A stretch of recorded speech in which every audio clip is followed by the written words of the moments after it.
Thanks for tuning in once more to North Alabama's only weekend news recap show. This is the Fox 54 Weekend Review. I'm Kenesha Dees. If you've never seen this show before, it's your place to get caught up on the weekend local headlines. Here's what's coming your way this weekend. The city of Decatur is poised for a revival, thanks in part to a $40 million investment fueling businesses and new ventures in the River City. A taste of things to come just ahead. The city of Madison and the Rocket City Trash Panda is working through plans to bring Toyota Field up to new Major League Baseball standards. We'll share the developments on that process. And a Decatur firefighter brings a relief train in to help Hurricane Helene victims still struggling to recover in North Carolina. Meet the man and the friends and co-workers helping bring food and comfort to those in need. Last weekend, we showed you how North Alabama was preparing for the first big winter weather system of the new year. If you watched us on Friday when this program was released, you were probably doing so while hunkered down, nice and warm in your homes, waiting the system out. Let's bring in Weather Impact Chief Meteorologist Jordan Dressman to give us last week's winter storm by the numbers. How bad was it, and how much snow and ice did portions of our area see? Yeah, that's very dependent on your location. Some folks saw a little bit of ice, some folks saw more ice. Now, the ice totals never ended up getting higher than 15/100ths of an inch. Definitely some good news there because it allowed the roads to get cleared somewhat quickly because one, they treated the roads, pre-treated the roads before the snow began to fall, and then they continued to treat the roads while the snow was falling. I just wanted to highlight a couple of the higher snowfall totals for you. Look at this, 7 inches out of Flint City, 5.5 inches out of Florence. Harvest saw 5 inches of snow. Some impressive totals here. 4.5 inches recorded at the Huntsville International Airport. Down a little further to the south in Hartselle, they saw 3.8 inches of snow. Kenesha. Thank you for that, Jordan. Let's take you now to a supercut of our coverage from Friday and a look at how your fellow North Alabamians and local businesses thawed out afterward. Well, happy snow day to everyone here in Florence, as that's the case here at North Alabama. Kids had the day off school and they're making good use of it, Nick. I actually slept until 1 p.m. and then now I looked outside my window and it was snowing, so we came out to take pictures. I think that it's like a little bit of a bonding type thing for all of us because it never snows down here. I would say between last year and this year, we were in the same exact spot, basically the same exact week of the year. Definitely more people out and about, more people braving it. Number one, it's just warmer than it was last year. Last year, biting cold turned into frigid conditions, turned to ice on the roads. Right now, it's mostly slush because it's still warm, though of course tonight it's going to get colder. Each municipality has been dealing with these streets a little bit differently and who's responsible for what.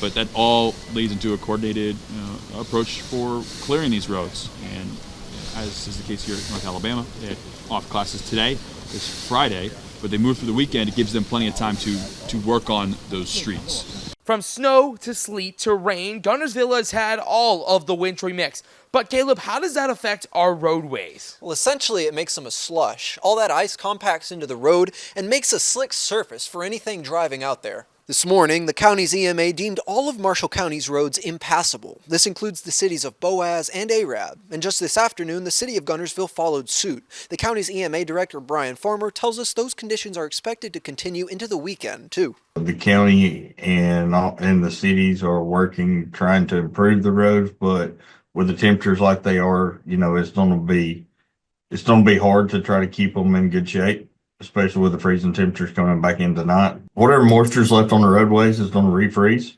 which is going to become a sheet of ice at that point, whatever don't get off the roadway. So,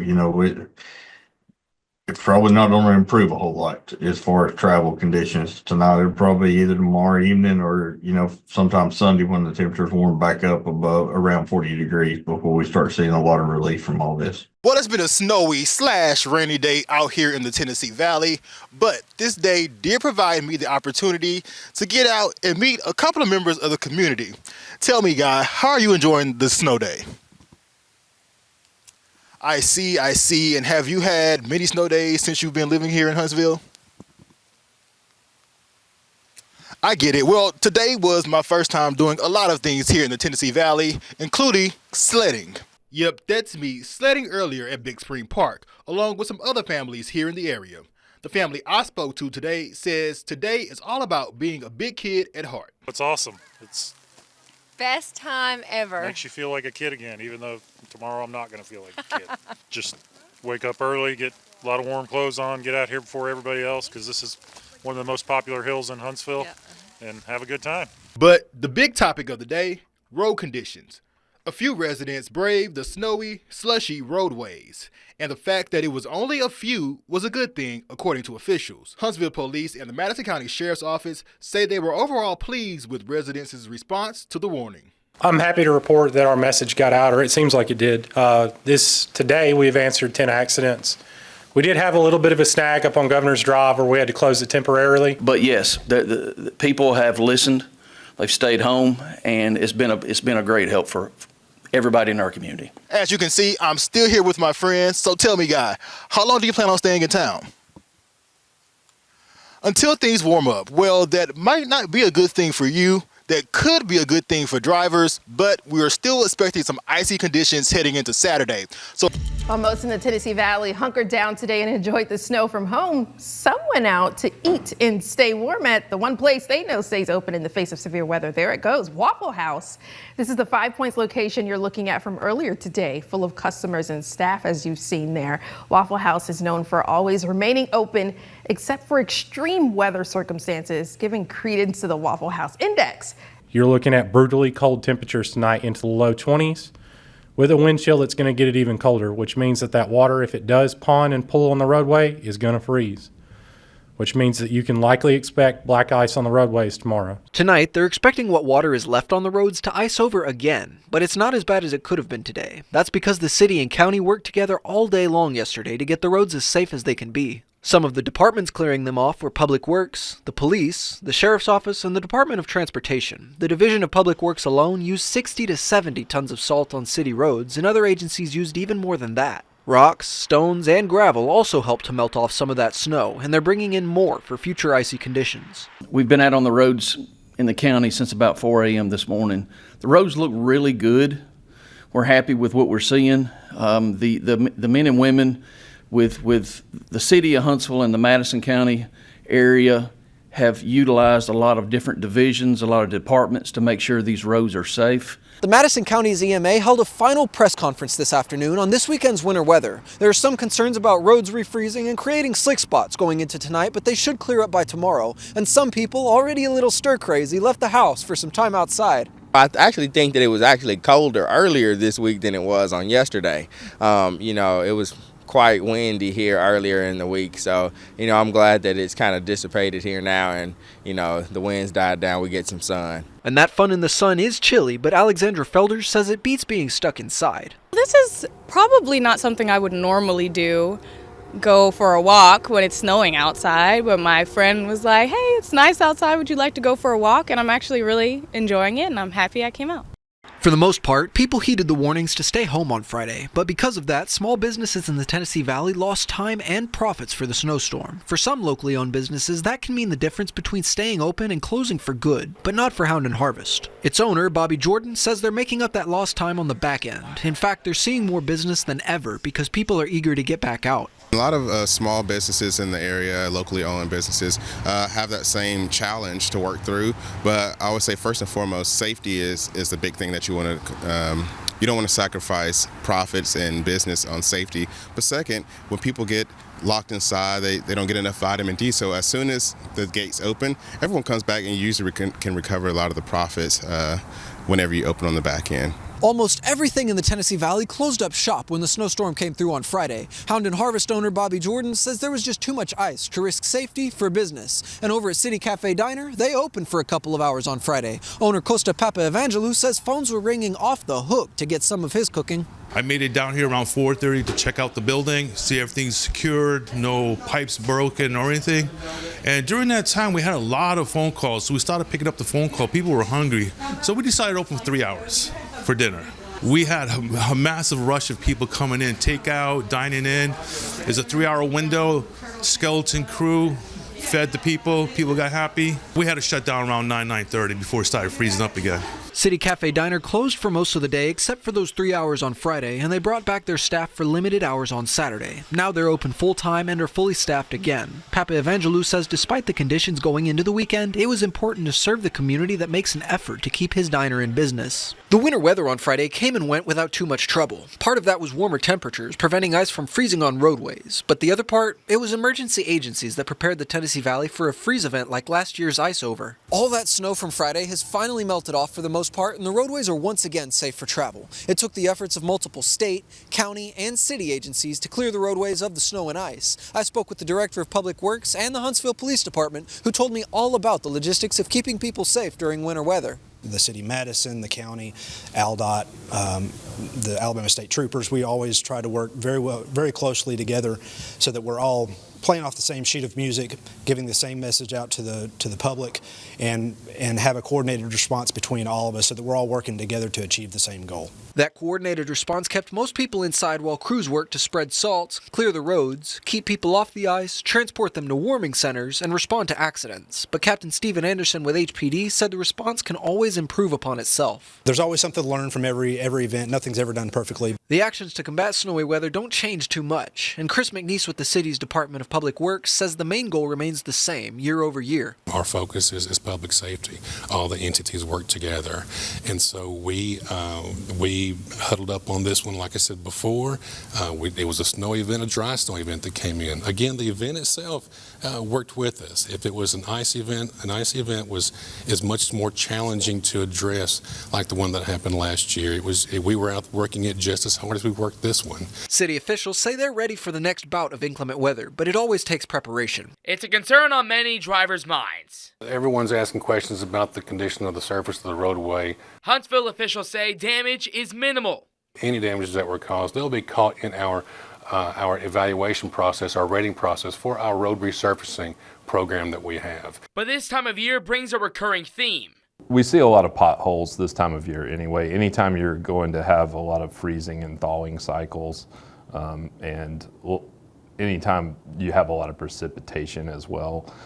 So we have all of that in the wintertime typically. And the occurring potholes can be viewed as an ongoing concern.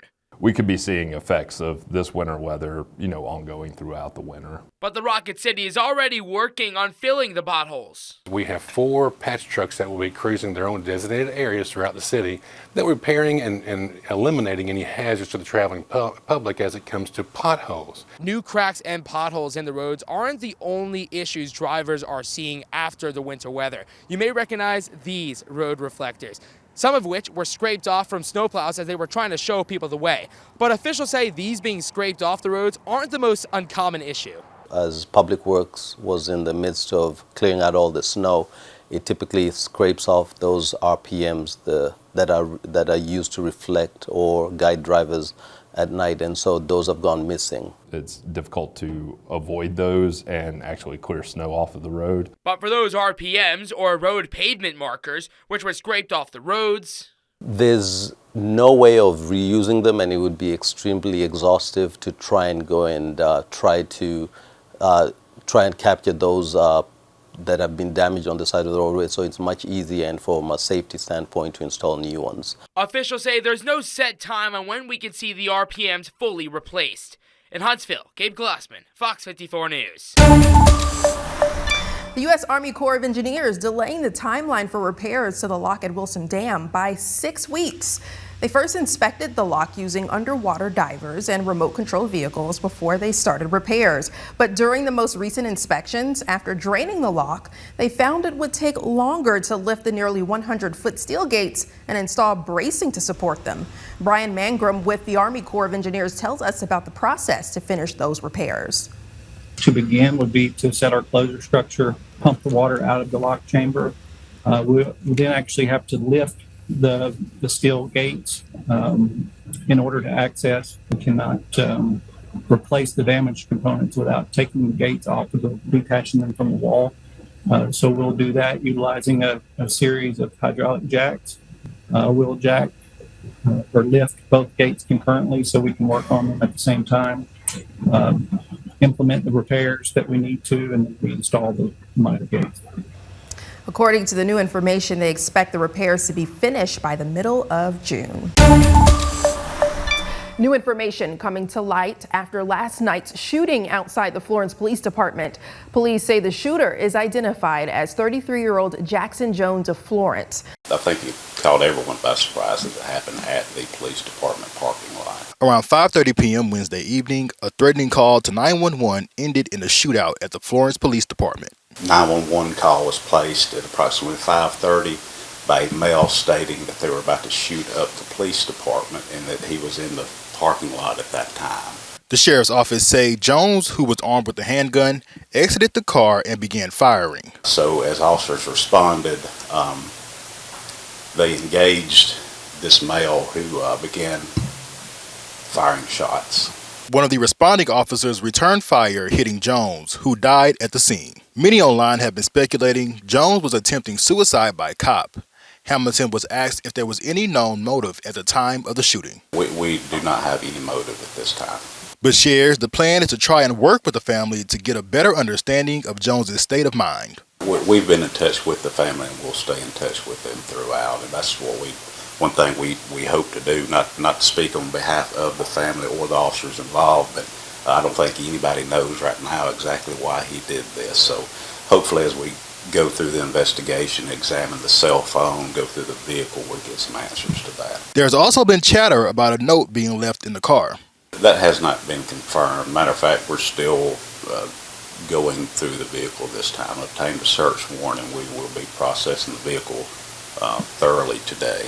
But the investigation itself could take some time. The autopsy results will have to be done and come back to us, toxicology, the interviews, the review of all the evidence, all of the video footage. So it does take some time to investigate something like this. And then, again, at the end of the investigation, we'll take the findings and present it to a grand jury. Education, part of the focus today at the Alabama Legislative Update Luncheon. It was held right here in Huntsville and it's where we start. Good evening, I'm Kenesha Dees. The topic of education on the forefront for many leaders heading into this next legislative session, and leaders are looking at ways to invest more in education, including changing how schools are funded. Currently, Alabama schools are funded based on number of students. However, leaders are suggesting a way that would distribute funding based on the type of students. Our Kim McCoy spoke with representatives on how this would benefit schools.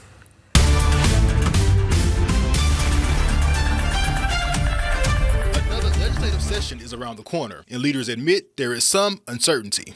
We know that there's been a national election in this past November, and so we'll see kind of what the temperature is. And the budget may come as a shock to some. The biggest shock that legislators are going to have is that the money that has been there the last few years is not there. So we're going to have to make some hard choices. School-based funding for schools is one topic leaders will look to make a choice on. The method of funding would base distribution on students' needs rather than headcount. 6 other states base their funding decisions on the student need. What kind of student are we trying to educate? What are their needs? And by that I mean, are they a special needs type students where maybe there needs to be an aid with that particular student? Senator Arthur Orr shares the current model treats students the same, which is not necessarily the case. How many children do you have? That's how much money you get. And they treat them all the same as far as the cost of educating them. That's not the case when you have EL students or you have gifted students. You know, students need additional resources. Minority Leader Representative Anthony Daniels says that focused investment could help in other areas of importance. We want to make certain that we're focusing on after-school programs that's going to yield the returns that we need, making certain that we're closing the achievement gap. We're providing more opportunities for them to expand their mindset of what they want to be when they grow up. Let them see the job. Let's start preparing them early to be able to get the jobs of the future. As far as how this method of funding would affect the school choice bill, Senator Orr says it's too early to tell. In Huntsville, Kim McCoy, Fox 54 News. And just a reminder, the 2025 legislative session begins on February 4th. Now, Fox 54 Top Teacher, sponsored by Calhoun Community College. I'm excited to introduce this week's top teacher. A heartfelt message from a parent shared how often this award is given to seasoned educators. But this teacher we're about to meet is starting at year 1 and evidently is already leaving an impact. Meet Tessa Atkins from Rainbow Elementary School. Okay, ready? For Tessa Atkins. Okay, we're gonna do our secret number game again. So, teaching at Rainbow Elementary School is a first. Erase your boards, erase your boards. For many reasons. It's her first year teaching. I've loved it so far. First grade. Atkins was intimidated at first. You learn how to read in first grade. And I was like, can I teach first graders how to read? But years ago, she got a head start by teaching during the pandemic. We actually got to graduate early. We didn't have to finish our credits, but I had a 6-year-old brother at home that was actually in first grade. So I kind of took over as his classroom teacher. And that was so fun. Atkins knows it requires active participation. It's just sitting, taking notes, writing on worksheets. It is not developmentally appropriate, and it is boring. She has workstations, and on this day, at this time, it was all about math. This is actually getting them engaged in the learning process. So we do a lot of hands-on movement. I like to integrate all of that kind of stuff. Her principal, Quentin Turner, believes as fun as it is for Atkins kids to learn, it's also fun for her to teach. She actually enjoys teaching. She puts in the time, the effort needed in order to be a dedicated educator here at Rainbow, which we want all of our teachers to be. Ms. Atkins is that example of a dedicated, hardworking, innovative teacher. And Atkins says she's in it for the long haul. I hope a long, long time. I love it. It's so challenging, but I can't imagine doing any other job because I love kids and I love learning, and I think that teaching, it is such it's a calling. Congratulations, Tessa. Her full interview is on FOX54 Plus. Be sure to also nominate a deserving teacher at fox54.com. Drake State Community College just announced it's receiving more than $1.5 million as a grant from the U.S. Department of Labor. It's the first college in the state to receive the grant, which is directed toward strengthening training inside America's community colleges. More than $65 million is going to 18 colleges across 14 states. Drake State will get its $1.5 million over the course of 4 years, and it'll go toward their education in advanced manufacturing, like electronics, cars, and heavy equipment. According to one of the writers of the application for the grant, they'll use the funding to bring new opportunities for students, faculty, and the school's resources. One of the things that we want to make sure of is that the equipment students have their hands on in the labs is going to be identical to what they have when they're out in the workforce. That is what's going to allow us to make sure that they have the training they need as soon as they get out here. So part of the funding will also be used to upgrade labs in our new advanced manufacturing center that we have opening up very soon. That new Center for Advanced Manufacturing is set to open in April. It'll have classrooms, labs, and industry standard equipment for students to train on. It's been 10 plus years since Hartselle has had an ER within 10 miles. A new freestanding emergency room is now open. It's part of Coleman Regional's Hartselle campus and will provide 24/7 emergency care for Morgan County residents. The new facility has 10 treatment rooms, including a dedicated trauma room, ambulance bay, helipad, and a full imaging center. It's also equipped with advanced lab and imaging equipment. We treat anything that might go to any emergency room, even heart attacks and strokes. We have the ability to rapidly diagnose those conditions, and if indicated, we have clot-busting medication that can be given here prior to transferring a patient to a higher level of care. The facility is located at the Hartselle Health Park on Highway 31. Major League Baseball has new requirements for some baseball-related spaces and stadiums that will include a new locker room and for the visiting team and more. The City of Madison and the Trash Panda's parent company are working through what they'll build and who will pay for what. Our Simon Williams has more from Madison City Council. Back in 2022, Major League Baseball outlined new standards for minor league baseball stadiums. Extending netting from foul pole to foul pole and building designated female locker rooms are among the changes to modernize these facilities. The City of Madison and Ballcore, the parent company for the Rocket City Trash Pandas, are considering additional renovations, quite literally, on top of that. 3 options were presented at the City Council work session. 1, just do the necessary MLB required maintenance and improvements. 2, do the necessary work plus build a 1-story building with luxury suite space. And 3, do the necessary work plus build a 4-story building with luxury suite space and more. Of course, the next question was the cost. But more importantly, who's on the hook for what parts of the process and how much. Conservative estimates projected cost in Madison will be about $4 million, $7 million, and $25 million, respectively. There's some concern on the City Council about how much Balcor is responsible for. Proud of our stadium. I go there to the games. I just cannot, in my mind, justify 7 suites, that much more money, being a good thing for the citizens at this point. I'm concerned about inflation. I'm concerned about interest rates. I don't think this is the time to go into debt on this significant a bond payment.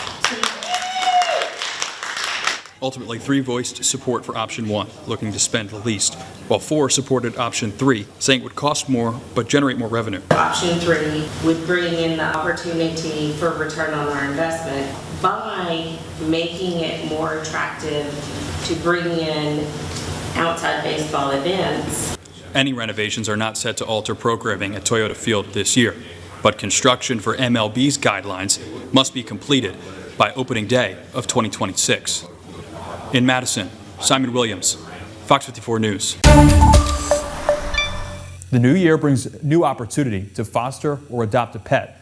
One local group is looking to up their record of rabbit adoptions in 2025. Ashley Hunt, Jacqueline Kimbrough, and Laurel White with Huntsville House Rabbits have been rescuing rabbits in the Tennessee Valley for 4 years. 2024 was a record year for rehousing these rabbits as they were able to successfully place 61 bunnies, upping their number from 52 in 2023. Hunt says they typically have 20 rabbits at a time, but right now they're looking at 37 for fosters. There's a real need for loving homes for these lovable little pets. We have more rabbits than we have ever had, and the numbers continue. We are actually waiting on 2 bunnies. We're trying to get them caught in Athens. They're from a local dump site, and a lot of people will just dump animals, unfortunately, but we have so many rabbits right now. We are in need of foster homes and good adopters. We have helped hundreds of rabbits through rehoming and rescue and just general community through advice and everything like that. Each month, Huntsville House Rabbits hosts a free get-together for prospective foster and adoptions called Bunny Basics. This month's meetup is next Saturday the 18th at Three Tails Resale on Pratt Avenue in downtown Huntsville. Tenders for tornadoes. Tornado relief, that is. A little under 3 weeks since the EF1 tornado touched down in Athens, a local restaurant is stepping up to help. 15% of all of Slim Chicken's proceeds from 5 to 9 is going towards the Athens Main Street nonprofit to help local businesses cover repairs. With Slim Chickens, we like to look at the smaller picture of everything. The community is what keeps us here, and what puts us back together. To be able to support the community meant a lot for us. This isn't new to this Slim Chickens. Perry and her team started helping out the same day as the repairs began. The one thing that we're good at is selling chicken, so we cooked up some chicken, got some potato salad mac and cheese, and brought it over downtown. They've been working all night, so the one thing that we knew we could give them was a hot, fresh meal. Athens does so much for us. We wouldn't be able to be here if it wasn't for the city of Athens, so to be able to give back to the community, it felt really good. The Athens Slim Chickens took it upon themselves to help out. Almost everybody here that we have working tonight is all from here in Athens, and so I'm just excited to help the team out here. I feel honored to be a part of that because my children went to school here, and this is kind of a part of our extended community. I think it shows the importance of getting together and helping as one to make something bigger. So what went down the hatch, but towards a good cause? Chicken. Well, I did get the Oreo cheesecake dessert, though. I tried the Slim sauce today. How was it? It was interesting. Perry says the one thing they're good at is cooking chicken. Even if that's true, that one thing is doing good, too. In Athens, Simon Williams, Fox 54 News. A Decatur firefighter is hitting the headlines for making his own supply train to North Carolina, and it's to help out hurricane victims. Decatur's own Adrian Davis and a few of his friends decided to go help out in North Carolina over the course of 4 days. In case you forgot, Hurricane Helene ravaged North Carolina in September, killing more than 100 people and destroying the infrastructure, as well as several residential areas. In recent days, it's warranted hundreds of millions of dollars in federal funding just to repair all the damage. Our Caleb Aguayo went out to the River City to find out just why Davis decided to go and help. After Hurricane Helene destroyed much of North Carolina, one local firefighter and about 9 of his friends decided to go help out. They brought 6 trucks and 5 trailers to help rebuild, as well as supplies, but they also cooked for everyone. The menu included 45 gallons of chicken stew, 45 gallons of pastelaya, and about 1,000 ribeye sandwiches, and 1,000 breakfast burritos to feed up to 1,000 people. That's the first thing people need, right? You can't work when you're hungry. So get people fed, and then start working on, well, what do you need? What kind of supplies can we help you with? And when they got there, they got to work. After the 4 days they were in North Carolina, they realized the region still needs even more help than what they could give. The people of North Carolina are still hurting. They are still needing to not be forgotten. That's what a lot of us walked away with. But with all the need they saw and the thanks they received, Davis and his friends decided to make helping others a lifelong mission. Davis says the response was so positive, he and his friends decided to found a non-profit to help out others. But he balances that with working full-time over at Decatur's Fire Station number 2. And the chief of the city's fire and rescue told me what it means for him to have his employees helping out in the community. Things that the guys and girls that work here do that go above and beyond just what the call is. And we get notes and people being grateful and just talking about them all the time. What he did going out in North Carolina was it was pretty amazing thing that they did to help a lot of people that really needed help. Davis and the others received money from local churches and donation drives to purchase the food and supplies. He says by the fall of the year, the North Alabama Boys nonprofit should be a permanent feature of the Tennessee Valley. In Decatur, I'm Caleb Aguayo, Fox 54 News. $40 million of investment has gone into downtown Decatur redevelopment, including the addition of added parking and a new housing option for students. Still, small businesses remain a main staple in the area, and our Ken McCoy has more on how this growth is good for them. Downtown Decatur is coming off of one great year. So 2024 was one of our best years yet. We had over $47 million in new development completed. We've got over $30 million in new development in progress that's still coming. Notable openings include the Fairfield Inn and the Decatur Municipal Parking Deck. Executive Director for the Decatur Redevelopment Authority, Kelly Thomas, says among these new developments, many small businesses have also opened their doors. They're our neighbors. They're the people that live and work with us every day, and they're the ones who actually support the community. Their money isn't going somewhere else, it's staying here. So we've had several small businesses open over the past year. Kimmy's Kitchen and Social House and the Owl Cafe and Roastery are 2 of the newest businesses in the area who share they are enjoying the growth of downtown. To see the progression from where it was just even a couple years ago to where it is now has changed dramatically. I think a lot of people have kind of forgotten about, that you can walk to some of the places down here. So I think that people are just kind of not,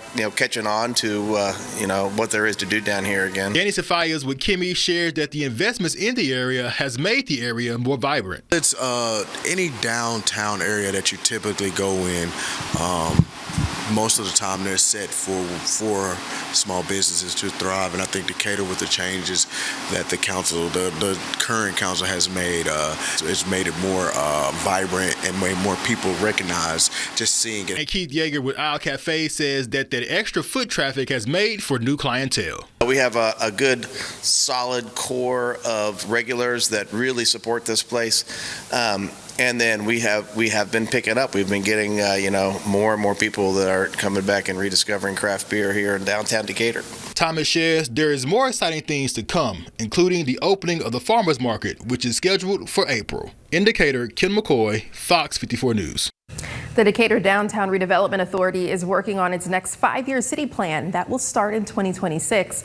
Members of the authority will also be seeking to understand from stakeholders and the community what they would like to see for the next 5 years. More details to come. Leaders breaking bread this morning at UAH to celebrate the Reverend Dr. Martin Luther King Jr.'s birthday, but it's about more than celebration. It honored leadership principles for which Dr. King advocated, and it highlighted what leaders in the Huntsville community are doing to bring change to the region. Those business leaders attended and spoke at the event to share what they feel makes North Alabama stronger. UAH's own Christina Hendricks says it showcases legacies that she hopes will leave a ripple effect across Alabama. We wanted to change this year to bring in leaders from across the state to really talk about the ideals that Dr. King embodied for so many people. And so being able to bring these leaders in and for them to share what's happening in their local communities is going to be exciting and impressive for all of us. As some of those speakers included presidents and CEOs at the Business Council of Alabama, Cummings Research Park, and the Chambers of Commerce for Hoover, Morgan County, and Limestone County.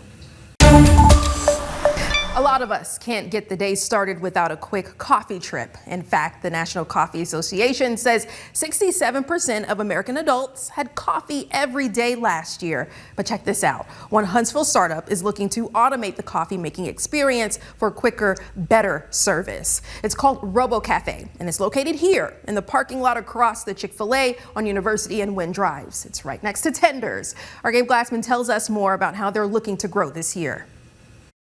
When you order your morning cup of coffee, you're usually used to seeing a human make it. Well, in the last few months, a UAH grad got together with a few of his friends and created a robot that instead will create your morning cup of coffee. The technology was the easier part for us than the whole starting a business part. Co-founder Vinay Salkanidi says this idea came a year after graduating as a charger in 2023.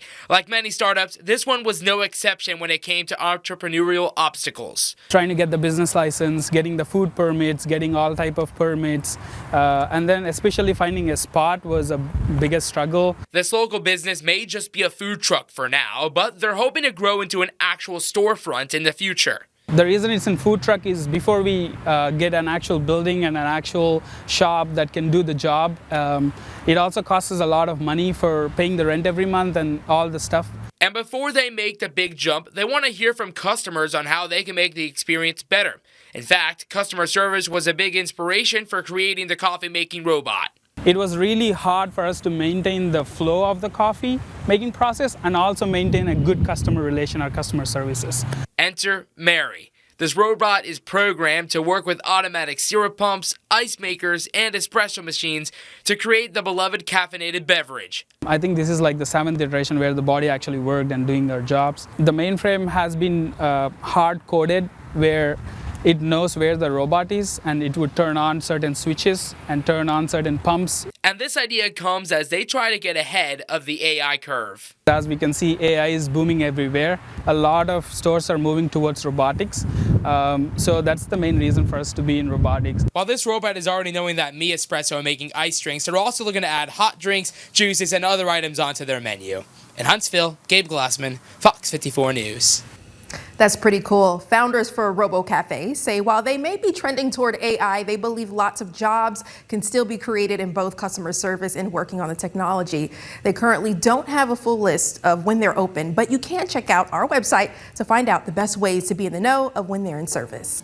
For news and weather impact alerts any time of day, get the FOX54 mobile app for streaming videos, extras like this program and other stories you won't find over the air. Get the FOX54 Plus app on your Roku, Fire TV, and Apple TV devices. For everyone at FOX54 News, I'm Kenesha Dees. Have a pleasant weekend.